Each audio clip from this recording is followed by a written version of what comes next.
ইজতেমা অনুষ্ঠান ক্রম আগে পরে কাকরাইল মসজিদে আমলের সময় বন্টন 14 দিন ও 28 দিন, দুপক্ষের বিদেশি মেহমান ও সর্বোচ্চ মুরব্বীদের আগমন, পুরনো সাথীদের 5 দিনের জোড় অনুষ্ঠান এবং জেলা ও উপজেলা পর্যায়ের মার্কাজ ও বিভিন্ন মসজিদে আমলের দিন ও সময় বন্টনে অধিকাংশ ক্ষেত্রে মাওলানা সাদ অনুসারীরা বৈষম্যের শিকার হয়েছে। জননিরাপত্তা, শান্তি শৃঙ্খলা ও দেশের গতিশীল অগ্রগতির লক্ষ্যে এ সকল বৈষম্য নিরসন প্রয়োজন এবং তা নিরসন সহ ইনসাফ ও ন্যায়ভিত্তিক সমাধানের লক্ষ্যে আমরা প্রধান উপদেষ্টা, সরকার ও সচেতন দেশবাসীর নিকট নিম্নোক্ত প্রস্তাবসমূহ উপস্থাপন করছি। প্রস্তাবসমূহ: 1. সকলের ধর্মীয় স্বাধীনতা নিশ্চিতকরণের লক্ষ্যে বিবদমান পক্ষসমূহের মধ্যে মতপার্থক্য দূরীকরণের জন্য উদ্যোগ গ্রহণ। 2.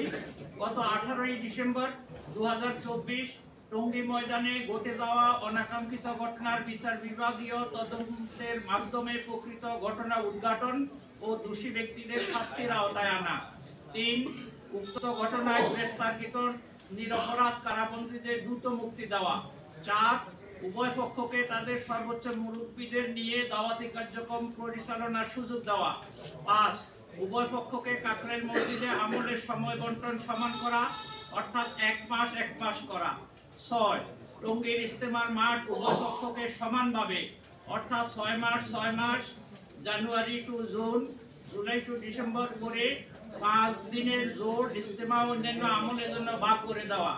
7. দেশের অন্যান্য মসজিদে আমলের সময় সমবন্টন, অর্থাৎ 15 দিন করা।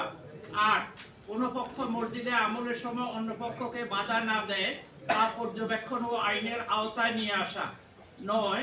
পূর্ব ঘোষিত তারিখ 7 থেকে 9 ফেব্রুয়ারি 2025 অনুযায়ী মাওলানা সাদ অনুসারীদের ইজতেমা সুষ্ঠু ও সুশৃঙ্খলভাবে অনুষ্ঠানের জন্য প্রয়োজনীয় পদক্ষেপ গ্রহণ করা। আমরা উপরোক্ত বিষয়সমূহে মাননীয় প্রধান উপদেষ্টা প্রফেসর ডক্টর মোহাম্মদ ইউনূস স্যারের নিকট আশু সমাধান কামনা করছি।